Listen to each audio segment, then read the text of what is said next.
आदरणीय दर्शकहरू नमस्कार। कार्यक्रम हाम्रो कागेश्वरीमा स्वागत छ। आज हामी कागेश्वरी नगरपालिका वडा नम्बर 8 मा आएका छौं र वडा नम्बर 8 को विभिन्न भौतिक पूर्वाधारदेखि शिक्षा, स्वास्थ्य, खेलकुद का विषयमा आज कुराकानी गर्नको लागि वडा अध्यक्ष हरिभक्त पुडासैनीसँग आज हामी कार्यक्रममा छौं। स्वागत छ यहाँलाई। नमस्कार, धन्यवाद। आरामै हुनुहुन्छ? हजुर, आराम छ। के छ यो 3 वर्ष लगभग निर्वाचित भएर आएको, 3 वर्ष काम गरिसक्नु भयो, कस्तो लाग्यो? अहिलेसम्म काम गरेको आफैलाई भन्नु पर्दाखेरि यहाँलाई सन्तुष्ट हुनुहुन्छ वडाको काम गराइमा? सन्तुष्ट भनेर त अब हामीले जुन स्पिडमा अहिले काम गरिरहेका छौँ त्यो हिसाबले त हामीले सन्तुष्टि मान्नुपर्छ। तर पनि स्थानीय तहमा धेरै समस्याहरू छन्। अब मान्छेहरू आजै मेरो समस्या समाधान भइदियो हुन्थ्यो भन्ने खालको जनगुनासो हुन्छ, मान्छेको एक्सपेक्टेसन त्यस्तो रहन्छ। त्यसले गर्दाखेरि हामी अझ कोसिस गरिरहेका छौँ उहाँहरूको चाहिँ असन्तुष्टि, उहाँहरूको चाहिँ एक्सपेक्टेसनलाई पुरा गर्नको लागि। 3 वर्षको अनुभवमा जनताले चाहने चाहिँ के रहेछ? जनताले चाहिँ कस्तो छ भने अलिकति जिम्मेवारी वहन गर्न चाहिँ नखोज्ने, तर के छ भने अब अरू देखेका सामाजिक कुराहरू, कामहरू चाहिँ होस् भन्न खोज्ने। तर हामी त्यसलाई काम कार्यान्वयन तहमा लगेर हामी जब बजेट हालेर काम गर्न जान्छौँ, अब त्यहाँ चाहिँ साना साना कुराहरूले पनि विवाद हुने र त्यो चाहिँ सबै कुराको टाउकोमा चाहिँ वडा अध्यक्ष यसरी मिलाउनुपर्छ, यसरी गर्नुपर्छ भन्ने जस्तो गरेर जिम्मेवारी चाहिँ वडा अध्यक्षलाई थुपार्दिने, आफूले चाहिँ आफ्नो जिम्मेवारी र कर्तव्यलाई चाहिँ अलिकति पालना गर्न नखोज्ने जस्तो चाहिँ परिपाटी छ। जस्तो 3 वर्षको अन्तरालमा यहाँले काम गरिरहँदाखेरि जनताको माग चाहिँ खास के रहेछ?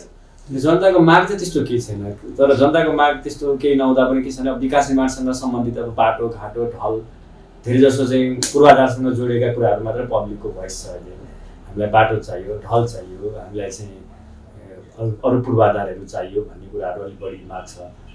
शिक्षा, स्वास्थ्य लगायत अरू कुराहरूको चाहिँ माग चाहिँ पब्लिकले त्यति गर्नुहुन्न। त्यो चाहिँ हामीले आफैले बुझेर त्यसलाई हामीले चाहिँ सम्बोधन गरिरहेको हुन्छौँ। बेसी चाहिँ पूर्वाधारसँग जोडिएकै कुराहरू, मठ मन्दिर यस्तै अब भवनहरू, सामुदायिक भवनहरू, बाटोघाटो यस्तै कुराहरू। पूर्वाधारमा चाहिँ कति प्रतिशत काम सकियो वडा नम्बर 8 मा?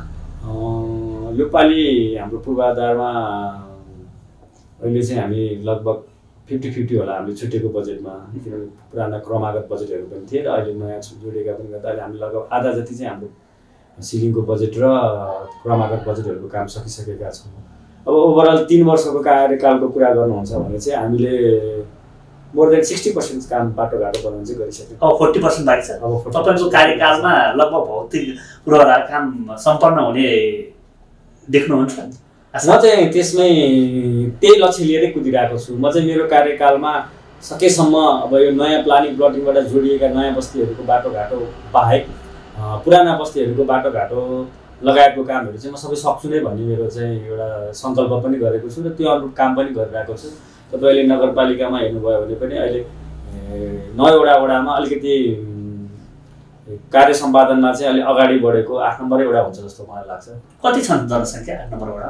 8 नम्बर वडामा अब हाम्रो रजिस्टर्ड जनसङ्ख्या भन्दा पनि अब यहाँ माइग्रेट भएर आउने, कोठामा बस्ने टोटल सङ्ख्या यी सबै गर्दाखेरि त झन्डै 50,000 भन्दा माथिकै हाराहारीमा हाम्रो यहाँ जनसङ्ख्या छ। तर अब घर सङ्ख्याहरू हेर्ने हो भने हाम्रोमा अहिले 5,5500 भन्दा छैन, कति भएर पनि रजिस्टर गर्न आउनु भएको छैन। डाटा हेर्ने हो भने 5,5500 जति घर सङ्ख्याहरू छन्। र अब हाम्रो भोटर्स हेर्नुहुन्छ भनेदेखि चाहिँ भोटर सङ्ख्या एकदमै कम छ। अब यो घरहरू मात्रै धेरै देखिन्छ, लगभग 4500को हाराहारीमा हुनुहुन्थ्यो। अब बढेर अलिकति माथि जाला। यो बिचमा हामीले चुनाव लड्ने बेलासम्म त्यस्तै 42-4500 जति भोटर्स हुनुहुन्थ्यो होइन। तर माइग्रेट बढी छ नि, माइग्रेसन चाहिँ बढी छ, एकदम छिटो भइरहेछ र बस्ती पनि त्यही अनुरूप बढ्दै गइरहेको छ विकास बस्तीको। भनेपछि पूर्वाधारमा खानेपानी चाहिँ कतिको सहज छ यस वडामा? हाम्रो वडामा खानेपानी चाहिँ सहज नै थियो। अहिले चाहिँ अब जनसङ्ख्या धेरै वृद्धि भएर अहिले चाहिँ अलिकति पूर्वाधार पुरानो संरचना भएको कारणले गर्दा सबैलाई पानीको व्यवस्था मिलाउन सकिएको छैन। कोठाटार भैमाल खानेपानी तथा सरसफाइ उपभोक्ता समितिले काम गरिरहेको छ यसमा र अहिले चाहिँ सहलगानी मार्फत चाहिँ हाम्रो करिब 84 करोडको चाहिँ हाम्रो डिपिआर बनेर पहिलो फेजको चाहिँ त्यो ठेक्का पनि लागेर यसै वडामा लगभग यो मात्रै छैन, त्यसले चाहिँ 6 को केही वडा, 7 को केही भाग, अनि त्यसपछि तपाईँ 9 को आधा भन्दा बढी भाग यसले समेट्छ। अनि 8 को बन्न लागेको चाहिँ वडा नम्बर 8 मा, वडा नम्बर 8 मा त्यो पहिला पनि यही थियो। यहाँबाट हाम्रो 9 को केही भाग 7 को केही भागमा पहिला पनि गइरहेको थियो पानी। 8 को चाहिँ टोटल्ली यसमै डिपेन्डेन्ट छौँ हामी, अन्त अरू पानी छैन हाम्रो। र अहिले चाहिँ हाम्रो पानीमा भैमल गोठाटार भैमल खानेपानीको चाहिँ सहलगानीको कार्यक्रम सञ्चालन भएपछि पहिलो चरणको 31.5 करोडको ठेक्का लागेर काम भइरहेको छ। अहिले यो ओभरहेड ट्याङ्की, फिल्टर प्लान्टहरू, अरू कामहरू, पाइपलाइनको कामहरू अहिले एकदम द्रुत गतिमा भइरहेछ भने अब बाँकी पार्टको लागि चाहिँ स्रोत सुनिश्चितता भएर अब मलाई लाग्छ यो हप्तामै यो ठेक्का लाग्ने प्रक्रियामा छ। त्यसको स्रोत सुनिश्चितता भइसकेको छ। अब करिब 50-52 करोडको फेरि ठेक्का लाग्छ र त्यो लागिसकेपछि ओभरअलमा हाम्रो खानेपानीको प्याकेज 2.5 वर्षभित्र सम्पन्न गर्ने गरी चाहिँ अगाडि बढ्छ। भनेपछि अहिले जनताले चाहिँ खानेपानीको लागि अहिले समस्या भोग्नु परेको छ। अहिले चाहिँ समस्या छ किनभने माइग्रेसन भएर बस्ती विकास एकदम बढिरहेको छ। हरेक दिन जस्तो यहाँ चाहिँ घर नक्सा पास गर्ने मान्छेहरू आइरहनु भएको हुन्छ। अनि त्यसले गर्दाखेरि हामीले पानीको जुन पुरानो सिस्टम छ त्यो सिस्टमले हामीले चाहेर पनि बढी पानी पठाउन सक्दैनौँ। त्यसले गर्दाखेरि हाम्रो चाहिँ अब यो ओभरअल सिस्टम नै नयाँ न्यू चेन्ज हुने भएको भएर अनि त्यसपछि मात्रै हामी सबै हाउसहोल्डलाई चाहिँ पानी पुर्याउन सक्छौँ। यता तल शिवचोकतिर चाहिँ यो हामीले केयुकेएलको बाटो पानी खुवाइरहेको छौँ अहिले पछिल्लोचोटि हामी आएपछि नै त्यसलाई अगाडि बढाएर। र तल्लो बेडमा चाहिँ अहिले केयुकेएलको पानी बागमती कोरिडोर साइडमा चाहिँ हामीले त्यहाँ वितरण गरिसकेका छौँ। त्यता चाहिँ यता गोठाटार भैमलको पानी गएको छैन। अब छुटेको पार्टमा फेरि हामी यताबाट पठाउने गरी त्यसको पनि सर्वे डिजाइनहरू भइरहेको छ। भनेपछि 2-2.5 वर्ष पछाडि चाहिँ जनताले पानीको समस्या भोग्नु हरेक हाउसहोल्डले त्यो बेलामा चाहिँ शुद्ध पिउने पानी चाहिँ पाउनुहुन्छ। स्वास्थ्य क्षेत्रमा चाहिँ वडा नम्बर 8 कतिको अवस्था छ? स्वास्थ्य क्षेत्रमा चाहिँ हाम्रो यो सहरी स्वास्थ्य क्लिनिक छ एउटा। यसले चाहिँ अब यहाँ खोपहरू लगायत नेपाल सरकारले तोकेका कार्यक्रमहरू, महिला सम्बन्धी कुराहरू, ज्येष्ठ नागरिक सम्बन्धी कामहरू गरिरहेको छ। त्योभन्दा बाहेकमा चाहिँ हामीले यहाँ चाहिँ टिटी खोप हामी आफै यहाँ चाहिँ लगाइदिन्छौँ। त्यो चाहिँ हाम्रो स्वास्थ्य संस्थाले निःशुल्क दिँदैन तर हामीले त्यसलाई निःशुल्क गराएको छौँ। र अर्को सुगर टेस्ट चाहिँ हामीले चाहिँ ग्लुकोमिटरबाट गराउनुहरू चाहिँ कम्तीमा प्रारम्भिक मान्छेलाई थाहा होस् भनेर हामीले त्यो पनि अब फ्रीमा गराउँछौँ। आएर कसैले ग्लुकोमिटरबाट चेक गर्नु परेको बेलामा हामीले उहाँहरूलाई फ्रीमा त्यो दिन्छौँ। त्यो एक्स्ट्रा छ हाम्रो त्यो नगरपालिकाको कार्यक्रमभन्दा बाहेक। त्योभन्दा बाहेक अनि मेयरसँग ज्येष्ठ नागरिक कार्यक्रम, उपमेयर प्रजनन कार्यक्रमको चाहिँ हामी शिविरहरू वर्षमा 2-2पल्ट हामीले चाहिँ चलाइरहेका हुन्छ। र हामीले चाहिँ वडाबाट 3 ठाउँमा चाहिँ यो सहरी स्वास्थ्य क्लिनिक भनेर चाहिँ युनिटहरू पनि स्थापना गरेका छौँ। यता तल शिवचोकतिर एउटा छ, यता हाम्रो चाहिँ यो राम मन्दिरमा एउटा छ र एउटा हामी यहाँ वडाबाटै पनि दिइरहेका छौँ। यस्ता कार्यक्रमहरू राखिरहँदाखेरि जनताहरू वडावासीहरू चाहिँ कतिको आउँछन्? वडावासीहरू आउनुहुन्छ। हामीले राखेको कार्यक्रमहरूमा सहभागिता राम्रो छ। र अहिले पछिल्लोचोटि नगरपालिकाले डक्टर सेवा पनि उपलब्ध गराएको छ सहरी स्वास्थ्य क्लिनिकमा। र हाम्रो वडामा पनि प्रत्येक बुधबार नगरपालिकाको हाम्रो नगर अस्पतालबाट डक्टर साहब आउनुहुन्छ, एमबिबिएस डक्टर, कल्याण डक्टर आउनुहुन्छ। र यहाँ हामीले चेकअप गराउँछौँ। बुढाबुढी ज्येष्ठ नागरिक जो आउनुहुन्छ केही समस्या भएर उहाँहरूले हामीले निःशुल्क सेवा दिने गरेका छौँ। भनेपछि दिन प्रतिदिन यो सेवा चाहिँ बढिरहेको छ। भनेपछि खेलकुदको क्षेत्रमा चाहिँ कस्तो छ? खेलकुदको चाहिँ एउटा के छ भने त्यस्तो ठुलो प्रतियोगिता र ठुलो गर्ने खालको माहौल चाहिँ हाम्रोमा छैन। अब यस्तै चाडबाडको मौकामा दसैँमा यताउता यसो मनोरञ्जनको लागि खेलकुद गतिविधि बढाएर यसो फुटबलहरू खेल्ने, यसो रमाइलो गर्ने खालको छ। त्यसमा सानोतिनो बजेटको कुराहरूमा आउनुहुन्छ उहाँहरू। र अब दर्तावाल क्लब जसले चाहिँ रेगुलर त्यो कार्यक्रमहरू फङ्सन गर्ने, त्यसलाई चलायमान गर्ने खालको चाहिँ अलिकति हाम्रोमा कमै छ। स्पोर्ट हबहरू छैन? स्पोर्ट हबहरू भनेको फुटसलहरू छ 2वटा जति हाम्रोमा यहाँ, 2-3वटा फुटसल छ। अब त्यसमा चाहिँ अब व्यक्तिगत मान्छे व्यवसायिक रूपमा गरिरहनु भएको छ। त्योभन्दा बाहेक अरू त्यस्तो स्पोर्टको अरू कुनै त्यस्तो चाहिँ स्पटहरू चाहिँ छैन। हाम्रो यस वडामा सरकारी स्कुलहरू? सरकारी स्कुल तेज विनायक स्कुल छ एउटा। कति सङ्ख्यामा छन् विद्यार्थीहरू? विद्यार्थी लगभग 900 जतिको हाराहारीमा चाहिँ त्यहाँ भर्ना भएको छन्। अब क्लासमा आउने बेलामा त्यस्तै 800को हाराहारीमा विद्यार्थीहरू त्यहाँ पठन पाठन गर्छ। प्राइभेट सेक्टरका विद्यालयहरू? प्राइभेट सेक्टरको विद्यालयहरू चाहिँ हाम्रोमा करिब 12-15वटै छन्। हाम्रो चाहिँ मन्टेश्वरी नै छ 4-5वटा। अनि अरू चाहिँ स्कुलहरू लगभग हाम्रो माध्यमिक तहसम्म पढायो भने स्कुलहरू छन् लगभग 10वटा जति छन्। उनीहरूको लागि वडाले के कस्तो सहयोगहरू गरिरहेको छ? उनीहरूले जस्तो प्याप्सन मार्फत उनीहरूले चाहिँ जस्तो कार्यक्रमहरू गर्नुहुन्छ। कहिले क्विजको, कहिले यो स्पोर्टको कार्यक्रमहरू गर्नुहुन्छ, बास्केटबल स्थानीय सरकारसँग समन्वय गरेर गर्नुहुन्छ। त्यस्तो कार्यक्रमहरूमा हामीले उहाँहरूलाई सहयोग गर्ने गरेका छौँ। सामान्य अब धेरै ठुलो त सक्दैनौँ, र उहाँहरू आउँदाखेरि हामीले उहाँहरूलाई केही न केही सहयोग गर्छौँ। भनेपछि यसमा चाहिँ उनीहरूले हामीले सरकारी स्कुलको लागि चाहिँ अहिले हामीले जति दिएको छौँ त्यसको नतिजा पाउनु भएको छ सरकारी स्कुलबाट? सरकारी स्कुलमा चाहिँ म एउटा नयाँ कुरा गरौँ, हाम्रो कागेश्वरीभरिमा हामीले चाहिँ नयाँ कार्यक्रम दिएका छौँ हाम्रो स्कुलमा। विशेष गरी हामी निर्वाचित भएर आएपछि हामीले चाहिँ यो हाम्रो सामुदायिक विद्यालय एउटा तेजविनायक छ, त्यहाँ एकदमै धेरै सङ्ख्यामा विद्यार्थीहरू पनि पठन पाठन गर्न आउनुहुन्छ र विशेष गरी श्रमजीवी वर्गको अलिकति निम्न वर्गका आय भएका अभिभावकज्यूहरूका बच्चाहरू बढी पढ्नुहुन्छ त्यहाँ।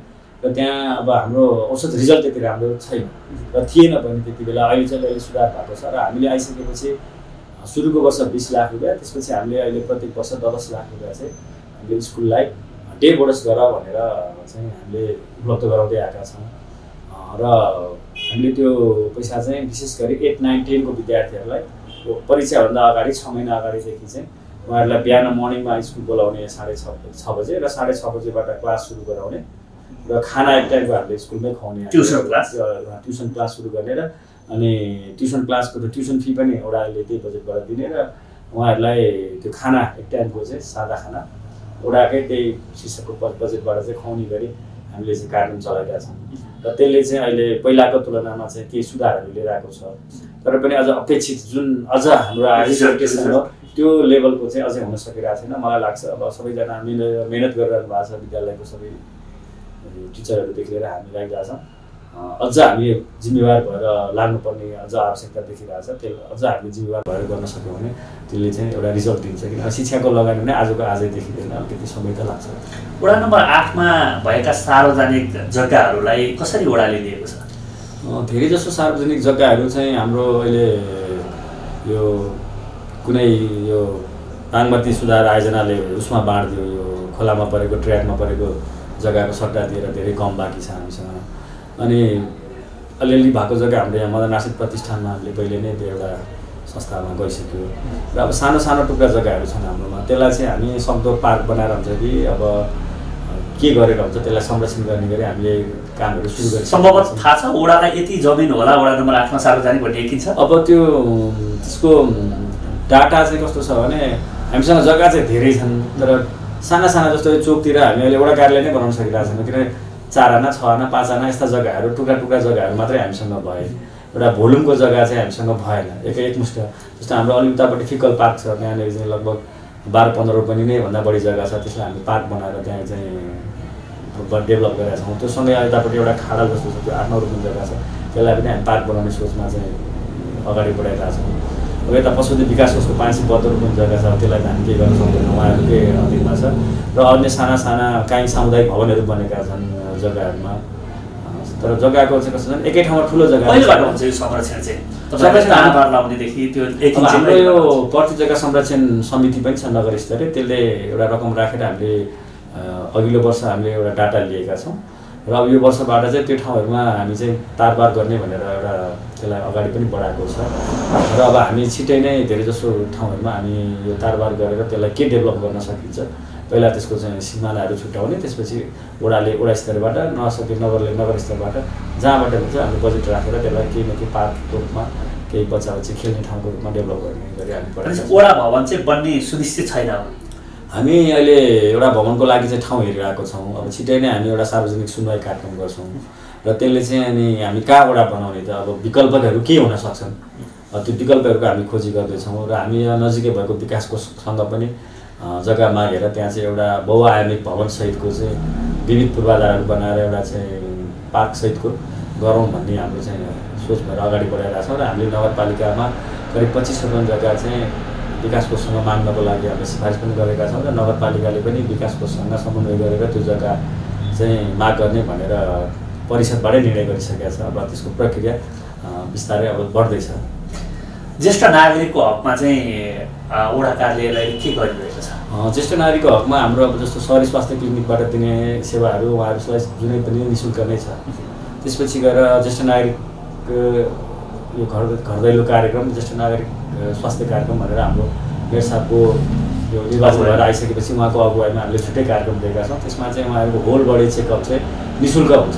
कहिले हुन्छ यो चाहिँ उहाँहरूले एउटा टाइम दिन्छ, एउटा दसैँ अगाडि हुन्छ, एउटा चाहिँ हामीले आर्थिक वर्षमा दुई पटक हुन्छ। अनि यसमा चाहिँ कस्ता कस्ता व्यक्तिहरू पर्छन्?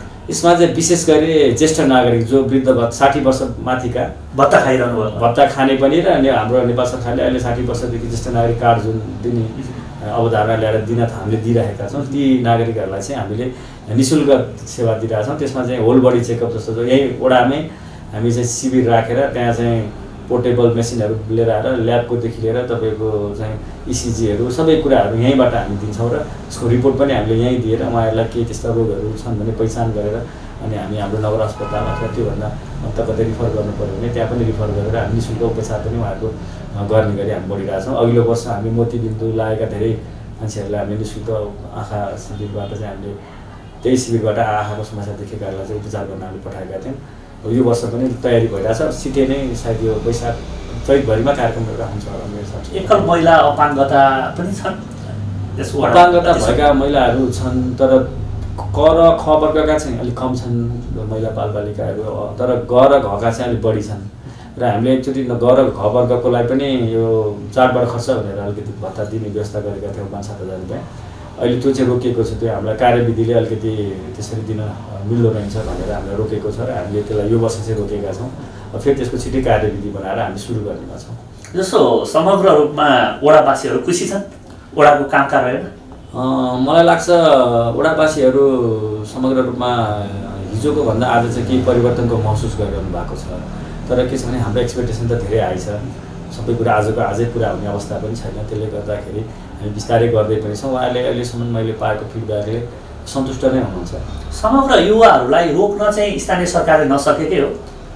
अब यस्तो छ, युवाहरूलाई रोक्न नसक्नुको मेजर कारण भनेको चाहिँ मलाई के लाग्छ भने एउटा उनीहरूको ज्ञान सिप र उनीहरूको दक्षता अनुसारको हामीले चाहिँ उहाँहरूलाई रोजगारी दिन नसक्नु, एउटा त्यो कारणले पनि हाम्रो युवाहरू बाहिर गइरहनु भएको छ। र अर्को चाहिँ देखासेखीले हाम्रो युवाहरू चाहिँ बढी एउटा फ्यासन जस्तो भयो, यो बाहिर पढ्न जाने, त्यहाँको हाउभाउ र त्यो कुरामा गएर चाहिँ उहाँहरू इन्गेज हुन चाहिँ अलिकति लालायत भएर जाने पनि मैले पाएको छु। किनभने अहिले पछिल्लोचोटि त्यस्तो खालको माहौल अलिकति बढी देखिन्छ। सिफारिसहरू बढी गइरहे एकदमै लगभग यहाँ त गइरहेकै हुन्छन्। यहाँबाट पनि धेरै जसो मान्छेहरू त्यसरी विदेश अध्ययनको लागि रोकिनेवाला छैन। यो रोक्नको लागि चाहिँ हामीले अलिकति राज्यले नै विशेष स्तरबाट सोच्नुपर्छ। जस्तो अहिले बल्ल यहाँ नारायणहरूलाई नागरिकता दिने, यहाँ व्यवसाय गर्न पाउने, घर जग्गा जमिन सम्पत्ति जोड्न पाउने भन्ने कुराले छ।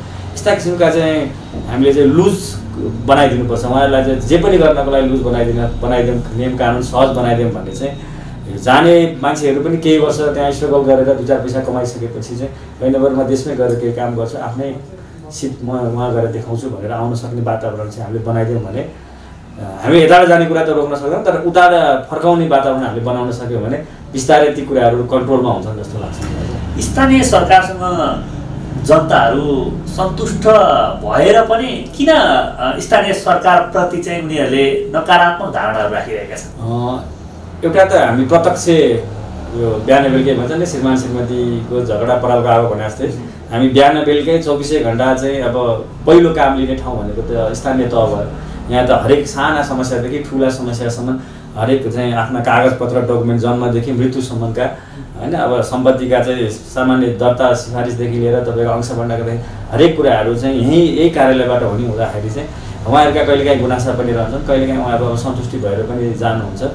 एउटा त्यो कारण छ भने अर्को चाहिँ के छ भने हाम्रो एक्सपेक्टेसन एकदम हाई छ। हामी विदेशको जस्तो रोड खोज्छौँ, विदेशको जस्तो चाहिँ फुटपाथ खोज्छौँ, विदेशको जस्तो चाहिँ सबै कुराहरू खोज्छौँ, सहर खोज्छौँ, सारा कुरा खोज्छौँ, तर एक्चुअलमा हामी आफू चाहिँ कुन धरातलमा कुन बेसमा छौँ भन्ने कुरालाई बिर्सिन्छौँ कि कहिलेकाहीँ। त्यसले गर्दाखेरि पनि उहाँहरूको एक्सपेक्टेसनलाई हामी पुरा गर्न नसक्या हो कि जस्तो, अनि उहाँहरूको चाहिँ असन्तुष्टि बढ्या हो कि जस्तो पनि म देख्छु। जस्तो यहाँले काम गरिरहँदाखेरि 3 वर्षको दौरानमा नराम्रो फिल भएको केही त्यस्तो महसुस गर्नुभएको छ?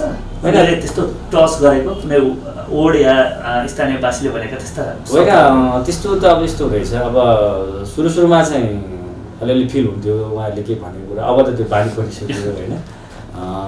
अब चाहिँ के लाग्छ भने त्यसलाई म सामान्य रूपमा लिन्छु। किनभने उहाँहरूको एउटा के छ भने कति मान्छेले बुझेर पनि हामीलाई चाहिँ अलिकति त्यो किसिमको चाहिँ डोमिनेसन गर्ने तरिकाले चाहिँ बिहेभियर देखाउनुहुन्छ। उहाँहरूलाई चाहिँ उहाँहरूले चाहिँ बुझिकनै गरे जस्तो लाग्छ। कति मान्छेलाई चाहिँ नियम प्रक्रियाहरू थाहा हुन्नन्, थाहा नभइसकेपछि ओडामा आउनुहुन्छ, यताबाट यसो गरेर आउनुहोस् न भन्नुहुन्छ, उताबाट गरेर आउनुहोस् न भन्नुहुन्छ। अब त्यो डकुमेन्टेसन नपुगिकन उहाँहरूले त्यहाँ कर्मचारी साथीहरूले उहाँहरूलाई पुगेन भनेर यसो उसो भन्नुहुन्छ। अब त्यो नजान्दाखेरि पनि कति मान्छेहरू रिसाउनुहुन्छ। त्यस्ता मान्छेलाई हामी सम्झाउँछौँ, यस्तो होइन यस्तो हो, तपाईँले हुनु तपाईँ जानुहुन्न भने हामी गरिदिन्छौँ भन्छौँ। हामी आफै पनि यहाँ वडा सदस्य हामी यहाँ भएको बेलामा इभन मान्छेको निवेदनधरि पनि हामी आफै पनि कहिले काहीँ लेखिदिन्छौँ कि किन म जान्दिनँ, मलाई आउँदैन, त लेख्दैन, तपाईँ लेख्दिनँ भनेर मान्छेले रिक्वेस्ट गरिसक्छ। कोही वृद्ध हुन्छन्, कोही के हुन्छन्, त्यस्ता मान्छेहरूलाई कोही महिला पठाइदिएको हुन्छन्, अब राम्रोसँग लेखपढ गर्न जानुहुन्न, अनि हामीले त्यसरी पनि सहयोग गरिदिरहेछौँ। र अलिकति अवरोध र अलिकति समस्या चाहिँ विकास निर्माण जुन पूर्वाधार निर्माणसँग चाहिँ अलिक बढी छ। किनभने त्यसमा चाहिँ अब बाटोहरू बनाउनु पर्ने छ। अब हाम्रो काहीँ पनि अब सरकारी मापदण्ड जे जस्तो भए पनि व्यक्तिको सम्पत्ति फेरि हामीले जबरजस्ती लिन सक्ने अवस्था छैन। बाटो पनि उहाँहरूकै सुविधाको लागि हामीले लगानी गरेर आउँछौँ। अब फेरि त्यहाँ 2-4 इन्च तलमाथि जग्गा दिनुपर्ने कुरामा पनि बाटो त्यहाँ चाहिँ विवाद एकदम सृजना हुन्छ। तल्लोपट्टि सदियाले मेरो म दिन्न भनेर झगडा गर्ने, माथिल्लोपट्टि सदियाले म चाहिँ किन दिने भनेर झगडा गर्ने। र त्यो कुरालाई चाहिँ ओभरअलमा चाहिँ कस्तो चाहिँ अवस्था बनाइदिनुहुन्छ भने त्यो विकास चाहिँ उहाँले लिने होइन कि त्यो विकास वडा अध्यक्षले लिने हो, उसको फाइदाको लागि मात्रै त्यो चाहिँ काम हुँदै हो कि जस्तो खालको चाहिँ बिहेभियरहरू गर्नुहुन्छ। त्यो चाहिँ ठिक होइन। त्यो हामीले आफूले त्यो कुराको सुविधा लिँदैछौँ भने त्यसमा 20-19 होला के होला, तर त्यो कुराको चाहिँ सहजीकरण र सहज बनाउने वातावरण चाहिँ त्यहाँको प्रयोगकर्ताले, त्यहाँको चाहिँ त्यो टोलले, त्यहाँको चाहिँ समुदायले चाहिँ त्यसको चाहिँ जिम्मेवारी लियो, ओनरसिप लियो भने चाहिँ हामीलाई धेरै सहज हुन्छ। वास्तवमा यो वडामा बसेर हामीले गर्ने काम भनेको चाहिँ हामीले उहाँलाई बजेटको सुनिश्चितता गरिदिने हो कि कुनै उहाँले बाटो माग्न आउनुभयो, कुवा माग्न आउनुभयो, धारा माग्न आउनुभयो, अन्य कुनै पूर्वाधार माग्न आउनुभयो भने हामीले उहाँहरूलाई बजेटको सुनिश्चितता गरिदिने दायित्व चाहिँ हाम्रो हो। त्यसलाई कार्यान्वयन गराउने र त्यसलाई चाहिँ त्यसको चाहिँ उपयोग गर्ने, उपभोग लिने चाहिँ वास्तवमा त्यही समुदाय हो। त्यसो भएको हुँदाखेरि चाहिँ मलाई चाहिँ के लाग्छ भने त्यो ओडाले नै त्यो बाटो प्रयोग गर्ने, ओडाले नै त्यसको चाहिँ त्यो नाफा घाटा हुने जस्तो खालको बिहेभियर चाहिँ हामीले देखाउनु हुँदैन। त्यसको फाइदा घाटा हामीले लिने हो, नाफा हुँदा पनि हामीले लिने हो भनेपछि त्यसमा सहजकर्ताको भूमिका चाहिँ त्यहाँको टोल समुदायहरूले मिलेर लिनुभयो भने चाहिँ हामीलाई काम गर्न अझ हौसला बढ्थ्यो जस्तो लाग्छ। हिजोको दिनमा र आजको दिनमा जो जनप्रतिनिधि भएर एउटा कार्यकारिणी भूमिकामा हुनुहुन्छ, कहिलेकाहीँ लाग्दैन तपाईँलाई तरिका बरु मलाई त बाहिरै ठिक थियो, यहाँ आएर यो जिम्मेवारी वहन गर्नुभन्दा त वाक्क भइयो जस्तो लाग्छ कि लाग्दैन? त्यस्तो कुराहरू भावनाहरू कहिलेकाहीँ चाहिँ आउँछन् मनमा होइन। तर म चाहिँ के भन्छु भने विकास भन्ने चिज मान्छेले जुन तरिकाले अहिले सोचिरहनु भएको छ त्यो चाहिँ के छ भने उहाँको एक्सपेक्टेसन अलिकति बढी भएर पनि हो होइन।